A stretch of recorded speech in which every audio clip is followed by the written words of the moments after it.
Hey guys, welcome to another episode of She Knows Arsenal live episode. Make sure you guys are liking the video and subscribing to the channel and letting me know how you guys are thinking and feeling. On today's show, we're going to be talking about Barcelona's interest in Martinelli, as well as Carlos Cuesta maybe leaving to become the first team coach or the main coach of Norwich, which is like insane because he's only 28 years old.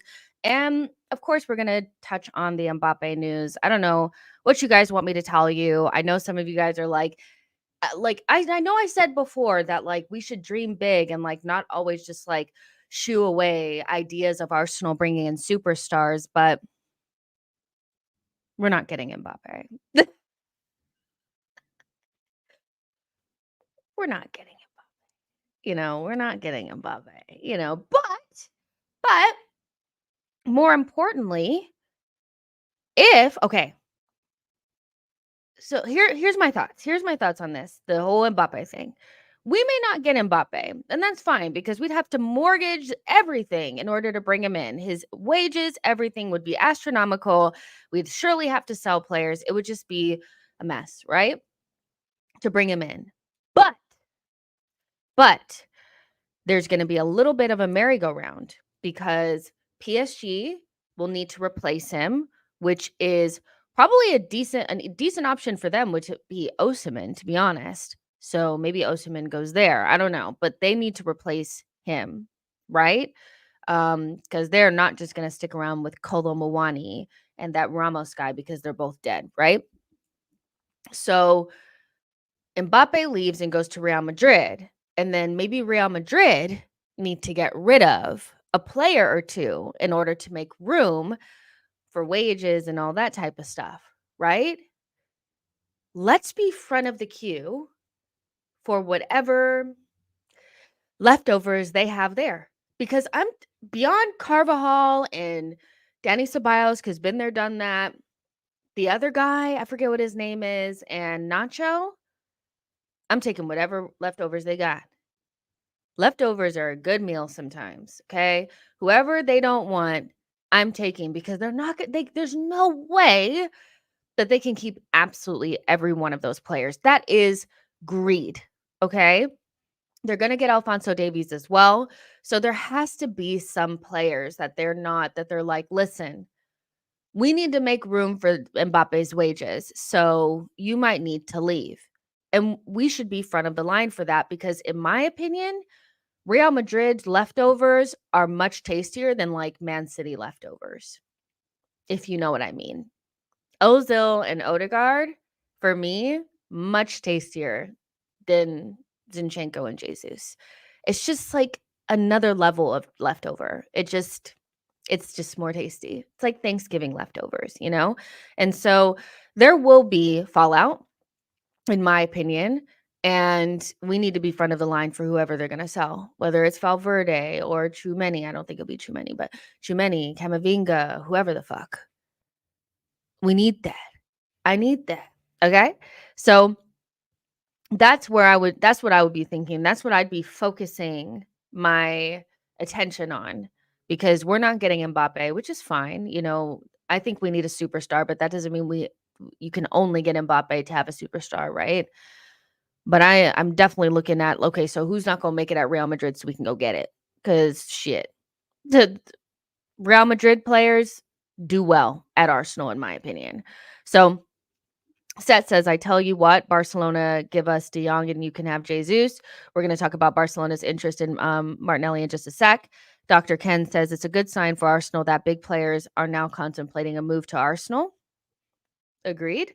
Justin J says, he must finish what his father started. Dude says, Mbappe's wages will be the end of us all. Agreed. I mean, there's just no way that, like, it's so funny to me because, like, some people are like, well, there's no way that we can play Frankie de Jong's wages. And I'm just like, yeah, but you guys actually think that you can get Mbappe's wages. You guys do realize that, like, Mbappe's wages are like 10 times as much. So I think Frankie de Jong is more likely than Mbappe, mostly due to the financial constraints.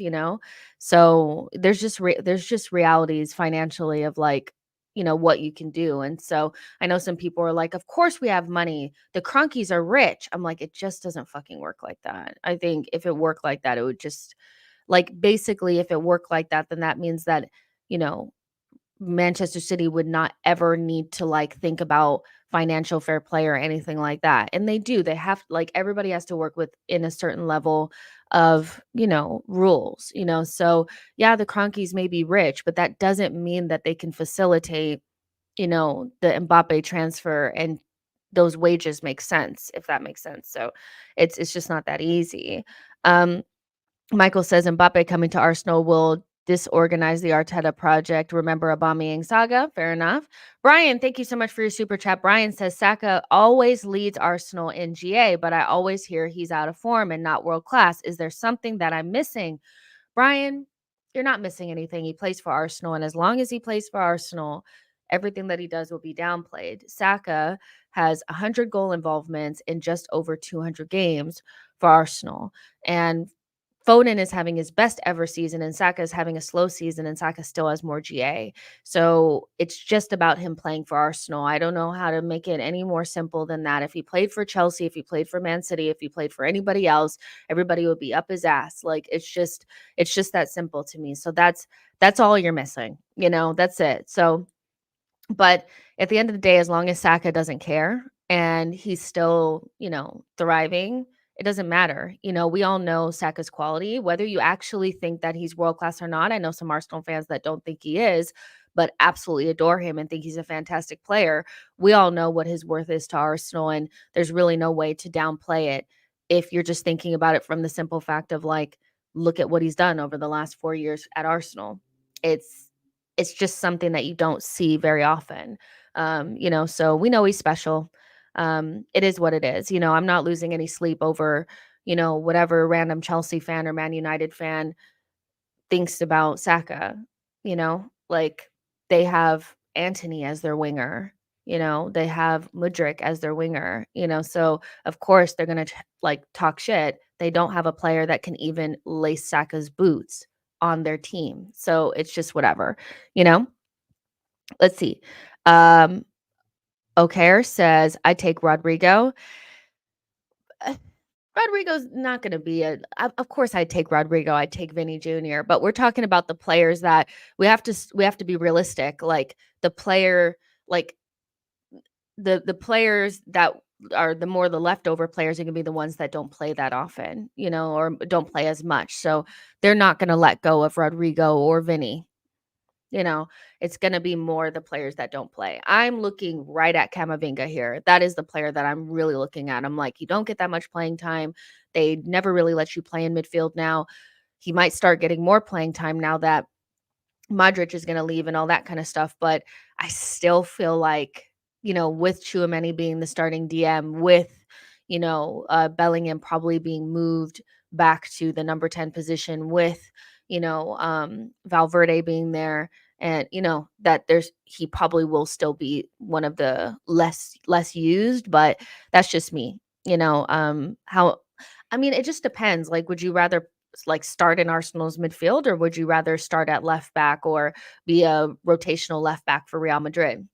You know, that's it just depends on how he thinks about his career.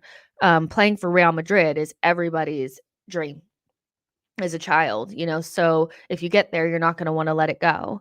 Mattis says Saka is on a world-class journey. Give him some time and everyone will see it. Fair enough. I like that. And Nico says, everyone hit the like button and subscribe to Jess. Thank you so much. Tony says, look, there are a lot of pundits, especially those linked to Sky Sports, who are ex-Man United and Liverpool players who will have a dig at Arsenal. We should see it as a compliment. I feel like some of these guys are like, you can tell that they cannot separate their bias and like allegiance to their own club from their analysis.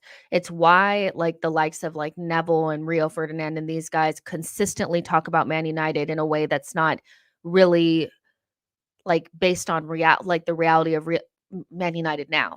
Like Gary Neville saying that Man United would win the title last season, or they'd finish above Arsenal. They were never going to finish above us, but his own bias would not allow him to say that Arsenal would finish above Man United. They cannot let it go.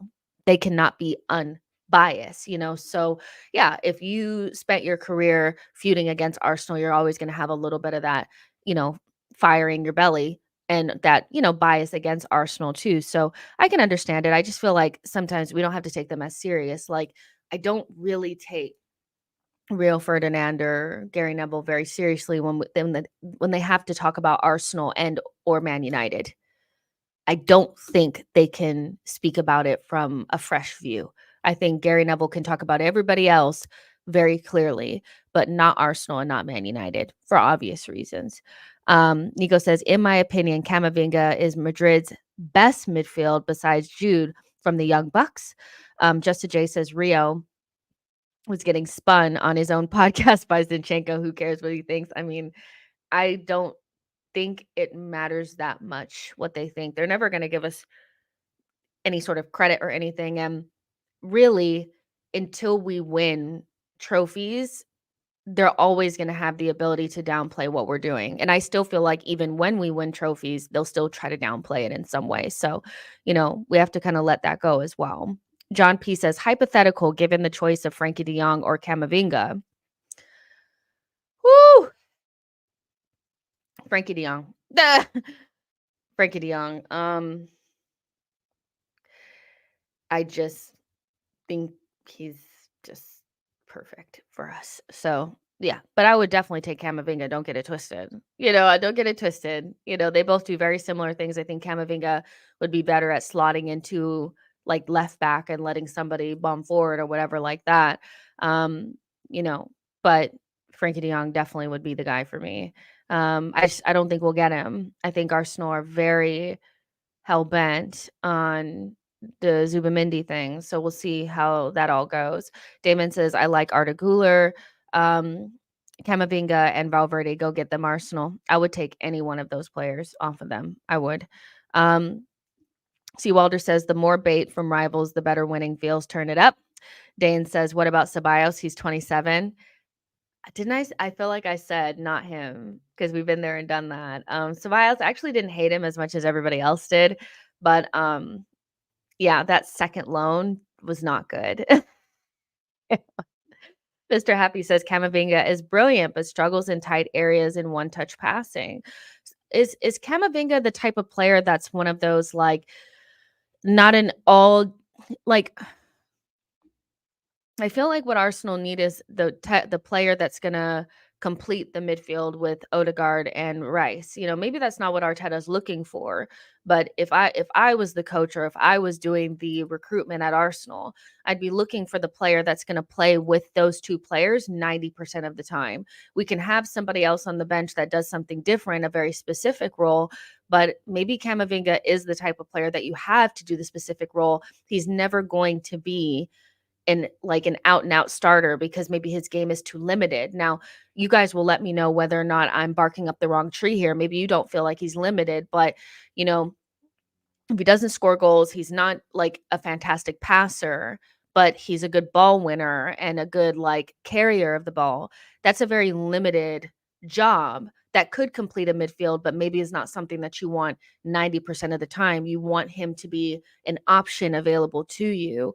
And maybe that's why he suits Real Madrid right now, because he can play a certain role. He can pop in, he can play left back, but maybe he's not going to be somebody that they can foresee like long term in their midfield as like the part of the three. I think most teams have a pretty set three in midfield if they play with three in midfield, and they have other players that can serve different roles that can make them more physical or can make them more technical or maybe give them more goals.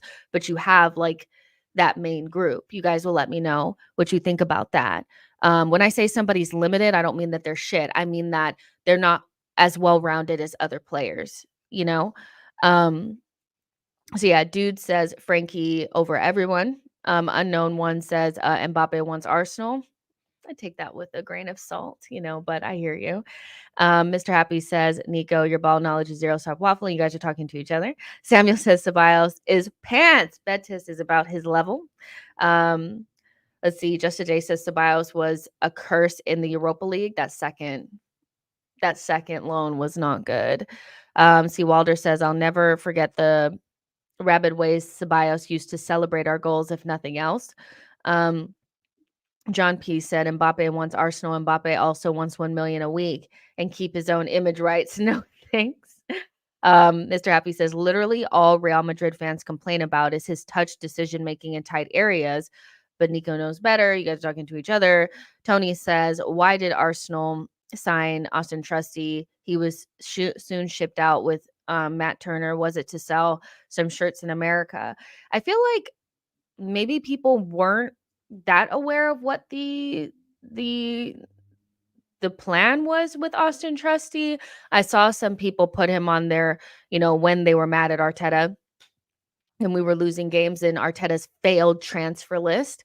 But from the very beginning, they never said that Austin Trusty would play for Arsenal. In fact, like everything that was written, I think James Benge actually wrote about it the most, like from the beginning, was that the whole plan on Austin Trusty was to buy or to bring him in and then to loan him out and like increase his value and then sell him on. That's exactly what we did. And I think the same thing was done with Matt Turner as well. I think the problem that we have is that we don't necessarily have a DOF that can extract good value from the players that we try to sell. So the whole plan with Matt Turner was to have him come in, play Europa League games, increase his value, and then sell him for more to another team in the Premier League, as well as Austin Trusty. He was never meant to play with Arsenal. I never had the thought that he would, because it was well documented that that was the plan. And so it really didn't cost us anything. It really wasn't like deep, you know. I feel like the main thing about it is that because they were American, some, football fans don't have to harp on it for some reason because they're American. I'm sorry, but Runnerson was 10 times worse than Matt Turner, and he's Icelandic or whatever the fuck, So like the whole American thing for me just is like a little bit, especially because I am American. I feel like sometimes it's like a stick to beat people with. It's like, oh, and they were American. The whole point was to buy and sell for more. We couldn't sell as much, like we couldn't increase the value as much as we wanted to. I feel mostly because maybe the loans that they had or maybe the places that they were at didn't, or especially like Austin Trusty, like he was at Birmingham. He was one of the best players in the championship last season, if anybody was paying attention. Then we sold him to Sheffield, So if you sell to Sheffield, you're not going to make a huge profit margin on that because Sheffield they don't have a lot of money. So I don't know. Like, I don't know if Austin Trusty and Matt Turner are big talking points, for us right now.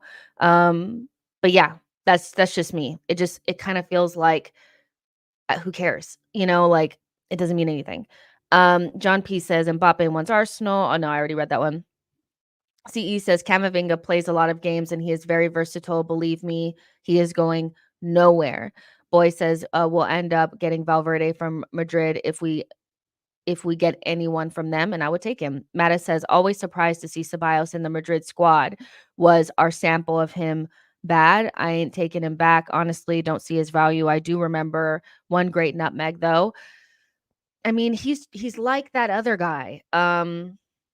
He's like Nacho, and they have that other guy too that's been there for years. I feel like there are some players that because they love Real Madrid so much that they'd rather be a bit part player for Real Madrid than go somewhere else and start. And Ceballos is definitely one of those. Like he'll never start. He's not very good, but he's a reliable squad player for them. And the thing about Real Madrid that's different than us, the Premier League requires you to have a much deeper and stronger team where I feel like for Real Madrid, they can have their Galacticos and have like these Joselus and these Nachos and these guys on the bench and still be fine, if that makes sense. So they can carry the Ceballos of the world. Let's see. Eric Flores says, "Yep, I hope so. Not trying to be harsh and Kedia, but Mika looks way sharper. People are talking about the Micah Bareth. Bareth. I'm gonna be honest with you guys. I don't know the level of the team that he's been loaned out to. We're just talking about any old thing. I'm gonna get back to what we're actually talking about. You guys always get me off track. Um, he's at SK Sturm Graz. F- SK Sturm Graz. That's second in the Austrian Bundesliga. So, so that's the same league that um like the likes of like Soboslai played in and Holland played in, when they played for Salzburg, I think. Um, listen, this is not a top 5 league. Um, so forgive me, but I'm gonna take this what he's doing with a real pinch of salt. Um, because let's see, I just don't know if this is the levels, but these are the types of loans that we give to these kids, and, like, I guess it's so that they can get as much game time as possible, but until I see them playing for in a top 5 league for a decent side, I'm gonna take this with a grain of salt. Like, I really am. But he looks good. Like, he looks like he's doing well where he's at, which is fine. Um, John P says, Micah looks decent to me, the small amount I have seen. These are players I'm watching Edu on. There's money to be made on players like this with good loans. Fair enough. Boy says, all this Mbappe news and he'll probably just sign a new deal with PSG. I hope not. Khaled says, would you want Mbappe if the deal was possible? Yeah, if the deal was possible. I think it's impossible. Um, I think it's financially impossible for Arsenal to get it done without completely mortgaging our future. Like I just don't see how we could do it. So I'm not dreaming of Mbappe, you know. But it'd be nice to see him outside of PSG. I think PSG, their project, the redoing of the project over and over again, it's always the same, it's always dead, and so this version of the project is no different. They were more interesting to watch with Messi and Neymar, and now it's not interesting to watch at all. I mean, they have good young players. Um, like Zaire Emery, I think his name is, and Barcola and those guys. But ultimately, like Mbappe needs to go. Like he needs to go somewhere and like really like spread his wings. If he's going to be the guy, I don't think he can do it at PSG. So it's going to be fun to see him somewhere else. Hopefully, he follows through. Um, so yeah, I really wanna see him somewhere else, because for all it's worth, like, even if Mbappe is not coming to Arsenal, right? But we don't have very many of these players in the world.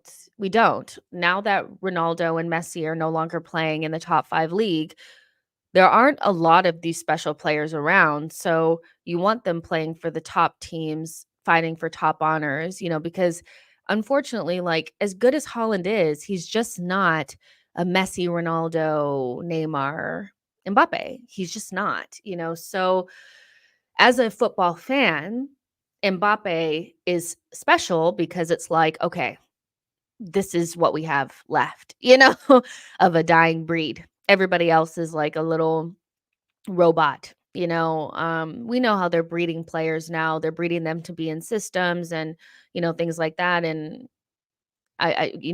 you just want to see Mbappe at a place with other Galacticos so that, you have something exciting to watch every once in a while. Um, that's just me, as a football fan. I want to see him somewhere else.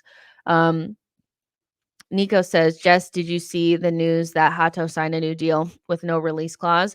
I did, but that will not stop Arsenal from going to get him. A lot of players sign new deals before they're sold in the summer. It's a sign of good faith so that their current team gets as much as possible. Like Hato grew up, through that academy. And so he will probably want them to get as much as possible. It will not stop any team that really wants him from going out and getting him.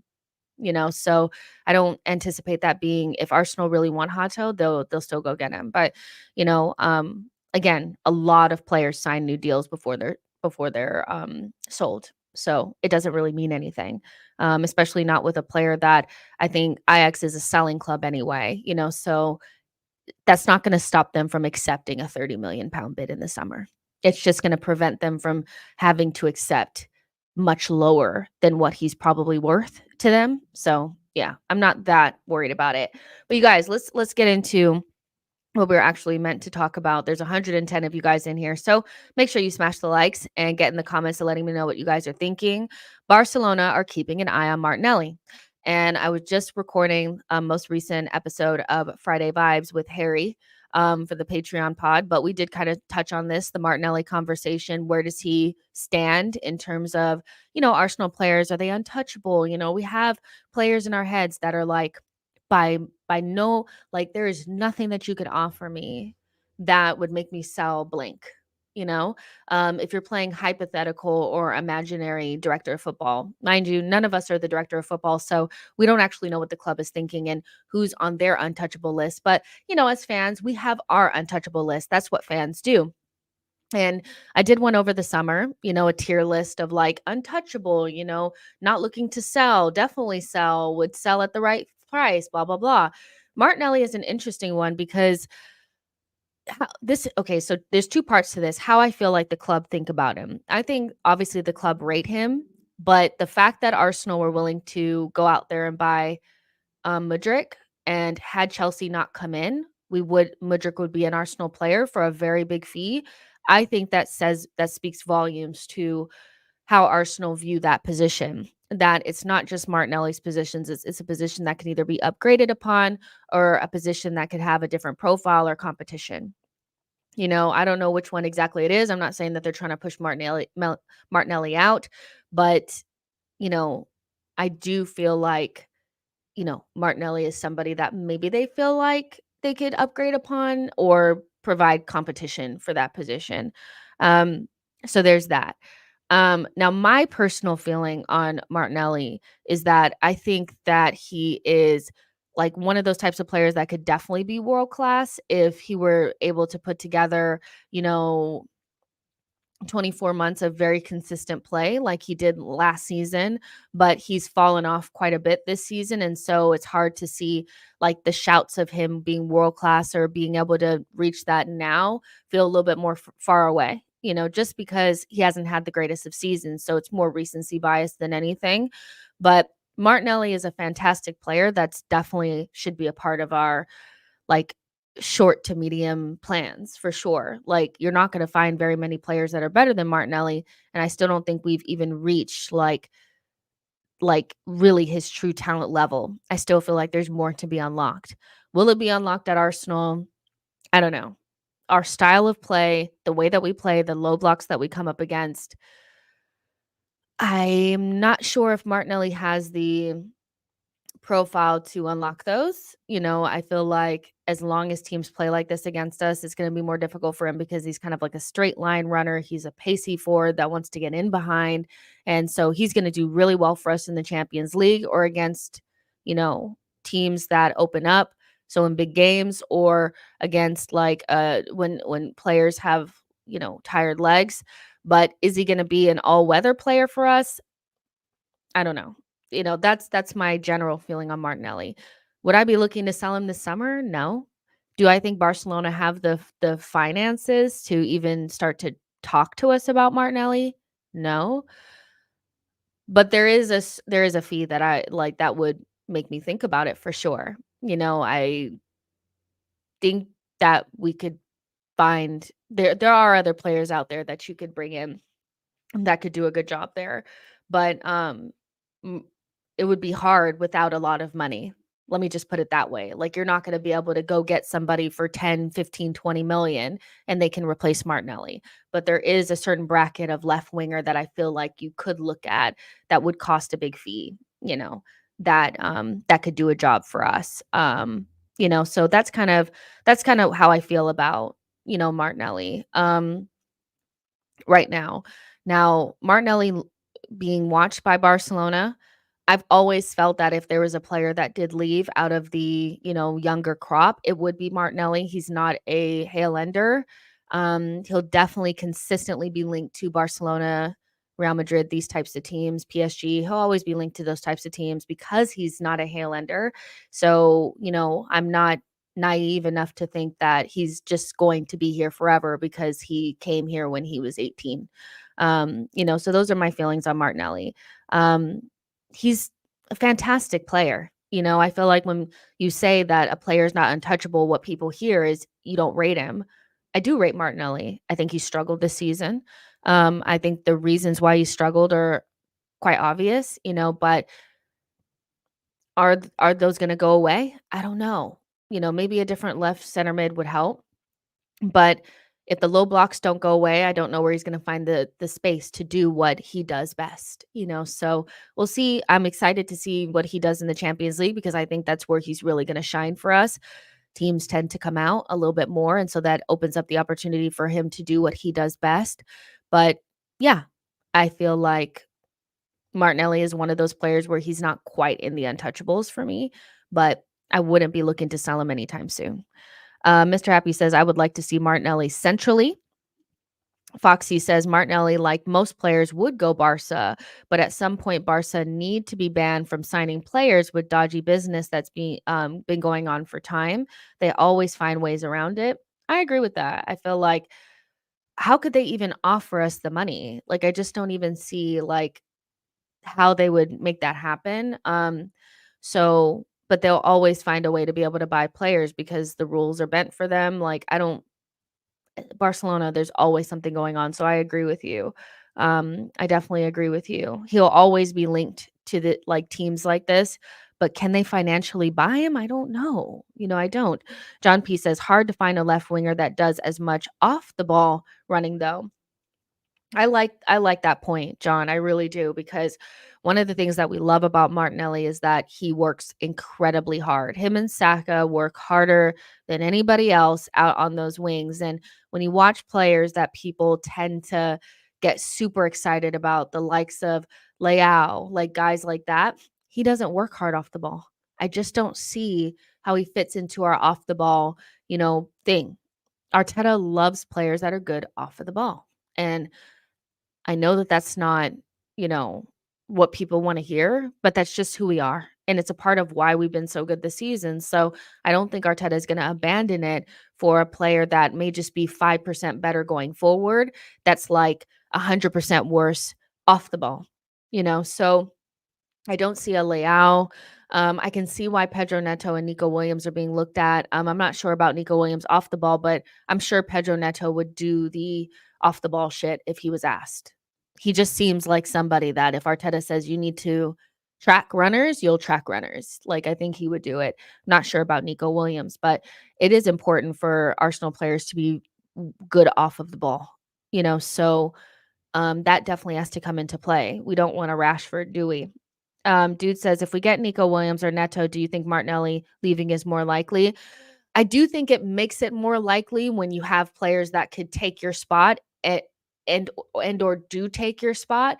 Um, it would have been really interesting to see how that dynamic evolved if we had gotten Mudryk because I just don't think you could have spent 80 plus million on a player and they just sit on our bench. I just don't see that. I've always said that. I feel like the amount of money that you spend for a player is very indicative of how important you think they are going to be to your squad. And so that's how I think personally. So I do feel like if Martinelli's minutes because you have to think about the ripple effect of your minutes being taken away from you. Martinelli is not he's not established in the Brazilian national team the way that other players are. Vinny, Rodrigo, these guys are always going to get called up. And then you have new players coming in like these Endricks and all these other guys. So Martinelli, in order to really solidify your spot in the Brazilian national team, he needs to kind of be starting for a top club. And so, yeah, if you were to bring in a Nico Williams or a Neto and they started to play more games and Martinelli was more of the bench guy, I do think it would make it more likely that Martinelli would leave. And to be honest, I'm not really that afraid of that happening because that's just how the cookie crumbles. I feel like that's just football, you know? Players have to do what's best for them. And so if they're not getting the playing time that they need, in order to solidify themselves in their national team setup or whatever, they will look to leave. And that is going to happen at some stage at Arsenal. This group that we have is so special because it started a new revolution at Arsenal. For some Arsenal fans, this is the best team they've ever seen. The team that played last season is the best team they've ever seen with their own two eyes. So they're going to be very emotionally attached to this group. But you have to remember that football is football. Clubs are not like they're not attached to players, and players are not attached to clubs the way that we think they are. There's no loyalty in football. So Martinelli would have to do what's best for him. So yeah, I do think if another left winger came in and started starting games, and Martinelli spent a year on Arsenal's bench or being more of a Trossard than the player that he is right now, there would be more chance of him maybe wanting to leave, and you could not begrudge him for it. Martinelli is not established in that Brazilian national team. And if you know anything about Brazilian players, that fucking national team means everything to them. And he is not somebody that can afford not to be starting for his club team because he is not playing for Real Madrid. He's not playing for Barcelona. So his spot is always up for debate. So I would not begrudge him for any of that. But we're a long way from that because we still have 15 more games to go. Then we have a transfer window. Who knows how things shake out? Maybe Martinelli next season, doesn't have the same troubles that he's had this season and goes back to the Martinelli that we saw last season. Maybe the person that we bring in does play a more bit part role. Who knows? But I'm open to it because I just know how football works, and it won't be long before we create such a strong team that some of our players that are kind of on the outskirts of the team or not starters will start getting tapped up by other teams because they're just that good. Of course, other teams are going to want Martinelli. He's a fantastic player. Derek said, so Jess, who is untouchable? Um, like the untouchable players for me are like Saliba. Like for me, untouchable players are players that I don't feel like you can find another one. Like I don't think Arsenal can afford to buy another Saliba, and I also don't know if that player exists on the market. So that's because Arsenal are not a Man City. We're not backed by a nation state. The players that we buy, I'm very apprehensive about some of them leaving because I'm not sure that we can replace them adequately because of our financials, like because of who we are financially and the fact that those players don't really exist on the market the way that we think they do. Like, case in point, Chelsea have bought many a center back in the last couple of windows to buy a Saliba, and they've not been able to replicate it. They have Fofana, who everybody thought was better than Saliba. He's been a sick note the entire time. Very unfortunate to get two ACLs, but it is what it is. He's been out. He's been out almost the entire time. Badiashile at the beginning of the season, they were saying was going to be better than Saliba and Gabriel. He's been ass. Disasi, Axel Disaster. He's awful. And then Colwell, somebody that they had coming out of their academy that had a couple of good games for Brighton that they swore up and down would be better than Saliba, has been ass. Gvardiol, supposedly better than Saliba, albeit he's playing out of position at City. But what does that say as well? If they're not playing you at your natural position, what does that say? We would never play Saliba at left back or right back, so these players don't really exist. So Saliba for me is untouchable. He's untouchable. There's no way I would sell him. I just wouldn't do it. Like, I just wouldn't do it. But I'm also, somebody that's seen Arsenal go through a long period of time without having top center backs. Some Arsenal fans only know Arsenal with bad center backs. I remember Kolo Toure and Sol Campbell and Tony Adams and these guys and Martin Keown. So I'm very apprehensive about allowing these players to go because I'm afraid we're going to end up with another Mustafi. And that's also why I'm desperate to buy Diamande, because he is probably the other Saliba out there on the market. But God forbid a Newcastle or a Chelsea get him, it would crush me. So Saliba is an untouchable. I think Saka is untouchable. I just don't think the availability, the consistency, the goals and assists. I just don't feel like there's another one out there. Declan Rice is untouchable as well. He's new, but he's untouchable. There's not gonna be another unicorn like him out there on the market like that, and we've already spent 100 million on him. That says enough. And probably just for selfish reasons because I love him so much, Odegaard, because I do think people think that there's other players out there like him that can produce like him, but there really isn't. You know, he's one of the best creative players on the planet, you know? So yeah, those are kind of like my untouchables. You guys can let me know in the chat who your untouchables are. I'm sure we have different ones. I'm sure most people's untouchables would include Saka and Saliba, but you guys can let me know. So yeah, John P says Martinelli team might be talking to other clubs because this low block thing is getting out of out of hand at Arsenal, and he is the main victim of it. Big spaces in Spain, he would kill Sevilla games. Yeah, I agree. I was talking about that with Harry, and I was like, if he goes to La Liga, he'll have 20 goals a season.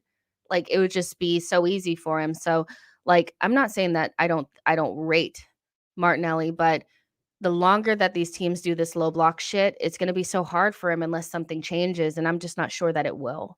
Um so yeah, he's a fantastic player. Would hate to see him go. But I have like I know that players leave, so I kind of accept, you know? Carol says Saliba, Rice, maybe Saka for untouchables. Agree.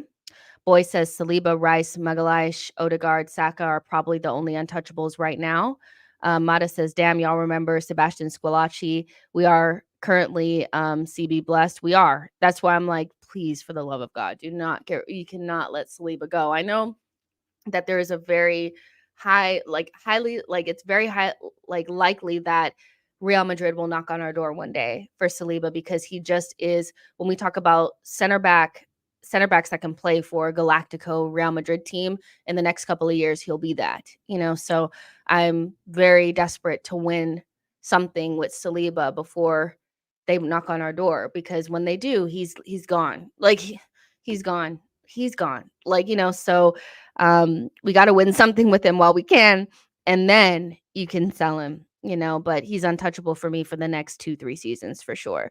C. Walter says, I was going to say Odie, but I thought I'd get heat. I think for some people, like for Odegaard, he could be in it and out of it. I would question people that are like, Odegaard is not untouchable. I would ask them, who can you buy on the market that could replicate his availability, consistency, creative output, all the things that he does for us, the ability to change positions as well, to play in different tactical setups as well. How many of those players exist on the market that we can get that we know for sure would bang at Arsenal? The likes of like these Wirtz and these types of guys, they do well in the Bundesliga, but Kai Havertz was good in the Bundesliga. He was a wonder kid in the Bundesliga. So who do we know for sure can do it? The only players that I know of, like Kevin De Bruyne, is leagues ahead of everybody else as a creative player. Madison is up there as well, albeit he hasn't, he's somebody that spends time out, so his availability is not the same, but his output is fantastic. People will say Paquetá. Paquetá hasn't done shit to be on the same level as Odegaard. Let's be serious. He just looks good at West Ham. Like people were saying Kudus was better than Saka because he looked good at West Ham. Let's remember that these players, like we're talking about Saka, Odegaard, you know. So I would question like who are these other players that can do what Odegaard's doing at the same standard and availability and consistency. There's not a lot of them, so and that's what makes them more untouchable. Now you could say that you get somebody that does less than what Odegaard does and maybe we would still be okay, but I do think Odegaard and Rice are doing a lot of heavy lifting in that midfield, based on what we've seen this season. So I'm not quite sure that we could find someone that could replicate what he can do without having to spend an arm and a leg or capturing KDB from Man City and, putting some magic spell on him and Pep to make them forget that we just stole him off, out from underneath their nose. Like, you know what I mean? There's not a lot, so that's why he's untouchable for me. But also, he's my favorite player. So I understand that I could be quite biased there. Jagoon says Odegaard also rarely gets injured, underrated trait. All like the players that I also said are players that are usually available. If you guys noticed that. So I know Saliba had his back injury, but since then he really hasn't been out, so I get that he's been out for Arsenal one time, but the players to me that are also irreplaceable are the ones that are usually available. So there's that. Lion Knight says Odegaard, Saliba, and Rice. Michael says, for me, the untouchables, Saliba, Rice, Saka, Odegaard, and borderline Gabriel, probably in that order. I could see Gabriel in there as well, too. He's showing levels that I feel like are still being underplayed. If he didn't play for Arsenal and his name was, you know, I don't know. I don't know. If he was English or some shit, they'd be calling him something else. Like they would be giving him so much gas because his performances have been up there with Van Dijk and Konate and Saliba this season, who are the best center backs in the league, but for some reasons, Gabriel just still does not get any credit. And he has been like this since he signed his new deal in October of last year. So I'm not sure why Gabriel is not higher on people's list. In fact, I think he should be like if we had to pick team of the season right now, he should be in it over Saliba, in my opinion, So Gabriel, I think, also would probably make a lot of people's untouchable list as well. Um, let's see. Derek says Premier League is the best. La Liga does not scare me anymore like it used to be. Let's see. Ocampo says no. Arsenal are the second most valuable side, I guess. Yeah, I think we are like the second most valuable squad or something like that. Ify says Paquetá to Man City didn't happen. I think he would have been great under Pep. You can beat great under Pep. To me, it's kind of like who isn't great under Pep besides like Grealish. Most players are good under Pep. So unless we see it in action, I'm still trying to understand why anybody would believe that Paquetá and Odegaard are on the same level. Again, look at the last 10 games, the consistency in which he's provided the through balls and the open play chances and expected assists. Paquetá, like, until I see him play in a progressive team and create that level of chances and do it in multiple seasons, I just feel like it's more based on the fact that Arsenal fans wanted him. And so they're willing to downplay our players to uplift him. But Paquetá has been great and I would take him at Arsenal. But do I think he's on Odegaard's level? No, I don't. I don't. I think in the Premier League, the top 3 creative midfielders are Kevin De Bruyne, Odegaard, and then one of Bruno Fernandes or Madison. I think that's, kind of where it is. Graham says Bernardo Silva could do a similar job to Odegaard. He's a class operator and was even before. Yeah, Bernardo Silva, he's fantastic. For sure. So I guess you could put him in there. But again, are we getting Bernardo Silva? So again, that makes Odegaard, that actually makes Odegaard's case for being untouchable even better, because if the other option is Bernardo Silva that could do what Odegaard is doing and maybe better, then yeah, we need to keep Odegaard because you're not getting Bernardo Silva. Ocampo says Bernardo is levels ahead. He is fantastic. Philip says Gabriel doesn't even have his own song. No wonder the guy feels underappreciated and thought of going for the money. Why doesn't he have a song? That's crazy. Ocampo says, is Tomiyasu getting a new deal? It's already signed and it's done. I don't know when they're going to announce it, but I'm excited to see Tomiyasu potentially back in the team for Burnley.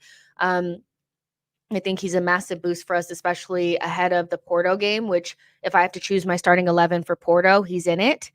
So I don't know how Arteta will play it, whether he'll start Tomiyasu or allow Kivior to start and give Tomiyasu some minutes, but I'm keen to see him in the team because I think that Tomiyasu does give us something different that we're going to need away from home in Portugal. Arsenal do not have a good record in Europe. We're just not, especially in recent times, we're really, really shit in Europe. And so we need to change that around. Watching the games the other day, I did feel like as good as we are, Europe is just so different. It's just such a different animal playing against different teams with different dynamics. It's not like playing in the Premier League is different. Some of those things definitely suit us, but until I see us perform consistently in Europe in the knockout stages, I am a little nervous. So having Tomiyasu back is definitely going to be a boost. Vieira will potentially be back as well. I know that's not as much of a boost for other people, but I'm happy to see him back. Still not quite sure what's going on with Thomas Partey, not quite sure what's going on with Jesus as well as Zinchenko. So I'm not sure whether or not they'll be back for Burnley and Porto, but it would be nice to have almost a fully fit squad for Porto. I think it's going to be a much more difficult match than people are saying it's going to be. We should still win it, but we saw even against Sporting last season in the Europa League, we were tragic in that game away from home. We drew because we're good, but it was wide open. We were getting ripped. So I don't think we could just be like, well, yeah, it's Porto and we play in the Premier League, so it's going to be easy, blah, blah, blah. Sevilla are trash, you know, and going away to them wasn't like a cakewalk. We won 2-1 and they're trash. If you look at where they're in La Liga, Sevilla are awful. We lost to Lens away from home, so I think we have to be humble here. We have to be humble here. I'm really hoping that some other players come back for that tie. I really am, because we need as many of our good players back as possible. But Tomiyasu, definitely, um, I think the deal is already done. It's already done, you know? Um, so yeah, Yo-Yo says we shouldn't be breaking up any of the key partnerships in the team. You win titles with G6 and Saliba and Saka and Odegaard. I agree with that. I think some people are like, well, Odegaard's holding Saka back and all this type of shit. And I'm just like, no, you just want somebody else there. Like, Odegaard is not he's not holding Saka back, like, at all. I think that partnership works, like you said, Gabriel and Saliba works, and we've seen how difficult it's been to get our left side back going because we did change that left-hand side, so I definitely agree with you. I definitely agree with you on that one. C. Wilder says, "With a name like Magalhaes, a decent chant takes a bit of genius to come up with."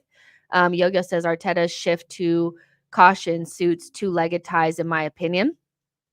Hercules says, which is the best partnership, Rice Zubamendi, Rice Chouameni, or Rice Fofana? I think Rice Zubamendi because it replicates the Jorginho Rice. I think Rice and Chouameni actually could be very tasty because that's more like Thomas Partey and Rice. So I'm going to go Rice and Chouameni. Chouameni is a fantastic passer of the ball. Lionide says Odegaard keeping Saka back. Yeah, I've heard that so many times. Like, Saka's being held back by Odegaard. If we had an overlapping right center mid, then everything would be so much better, which I feel like just comes from people fantasizing about ESR playing in that position for some reason. And I'm just like, ESR, if he could string together 4 or 5 games in a row, let's just start there before we start trying to figure out ways to move him into the position that one of our best players plays in. I find it very strange that people feel like the right thing to do would be to disrupt what we're doing on the right-hand side to shoehorn somebody in there that can't even stay fit for more than a game or two. I don't really get it. So there you go. Let's see. Ocampo says latest news on the Ben White deal. But Fabrizio Romano, I think, said it's pretty much done. So we're just waiting on the confirmations of those 2 deals. They're done, so which is great. I did say that I felt a little bit about Tomiyasu just because of his injury proneness, but Ben White's new deal, I'm down for that one for sure. We see how much better we are with a good Ben White. One of our most underrated players, very disrespected by the fan base for some reason. Um, you know, so yeah, Ben White for sure. I'm excited about that deal being announced. Let's see. The last thing I wanted to talk about was Carlos Cuesta being potentially poached by Norwich. I'll be honest with you. I don't 100% know exactly what Carlos Cuesta is doing on a daily basis. I know that he's one of the assistant coaches. I know that I think he does a lot of work with the players. We did see in the All or Nothing that he had that little conversation with Ben White about what he's good at, how he can improve, things like that. But being 28 and potentially being poached for, a first team coaching job is insanity. That is insanity. He's 28. I looked at it earlier. If he were to take on the Norwich job today, he would be younger than 3 of his current players by a considerable margin, 4 to 6 years younger than some of his players. To me, that is just insanity. At 28 years old, I could not imagine being a coach of a football team. I couldn't, you know?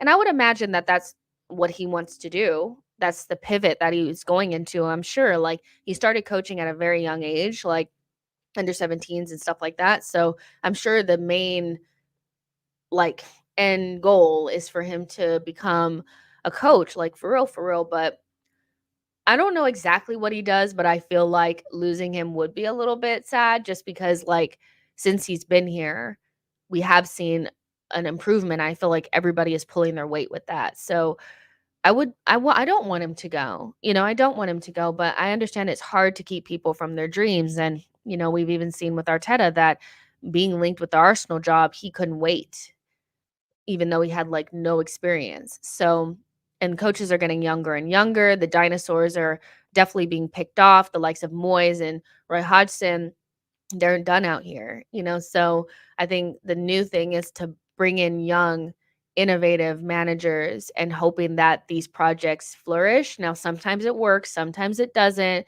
Get the likes of Frank Lampard and these guys sometimes, and it doesn't work. But I can see why, Norwich would be looking at him, especially because, like, the old head of our loans, I feel like, is their new director. So he's worked with them before. It would be sad to lose him, you know, but that's how the cookie crumbles, so we'll see how this whole thing goes. But 28 years old, that is insane. Like, honestly, that is insane. Carol says, I think he works on the set pieces. Ocampo says he speaks 6 languages. I heard he does speak 6 languages. He's great. Um, Dwayne says he's like the team psychologist, and that's what I was saying. He works with the players and, probably helps them work through, like, how they can improve their game through their mind and how they think about things and how they, because he sat there with Ben White and talked about the best thing about Ben White is how he can learn new things. And it's true. One of Ben White's best qualities is the fact that he can do so much, and he's one of he's our best fullback in terms of being able to execute all the parts of the game at a high level. And we even saw against West Ham, he's able to invert on the other side, which he hasn't really done before. His main job has been to overlap and support Saka and be more of like the center back on the other side. But against West Ham, he did the tucking in, which helped Kivior. And so Ben White is one of our, I feel like he's one of our most underrated players because he can do so many roles at a high level. And that's why when you watch other people like Zinchenko and Kivior do it, it looks a little lumpy because they can't do what Ben White is doing. Ben White can do it all. But Carlos Cuesta was one of the first people, like, or the only person I ever heard say it in a way that made so much sense. It's like he does learn how to do new things really quickly, and he can execute things at a high level. So you do need those types of people in your coaching setup that can get into the minds of the players. They're just as important as the physios, I think, but is he ready to take on like a full, like, first team coach job? Shit, I don't know. I don't know, man. I don't know. Boy says, oh no, Philip says, agreed. It will be sad to see him go, but please just leave our set piece guy alone. Yeah, we need him. We need him badly. Um, let's see. Ocampo says, did Marcelo Bielsa play wide in midfield? He did. He did. John P says Cuesta seems like a therapist more than a coach to me. We don't know exactly what he does. Like, I think he may have multiple roles, but I would imagine if they are considering him for, that job that he can coach as well, You know what I mean?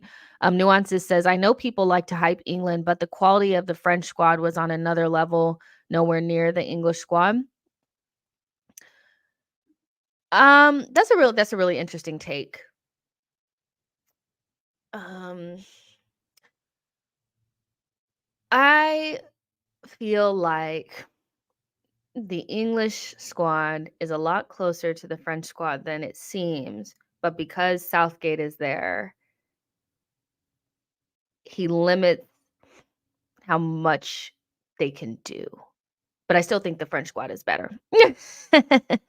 But I do think that Southgate puts a little cap on everything that they can do, if that makes sense.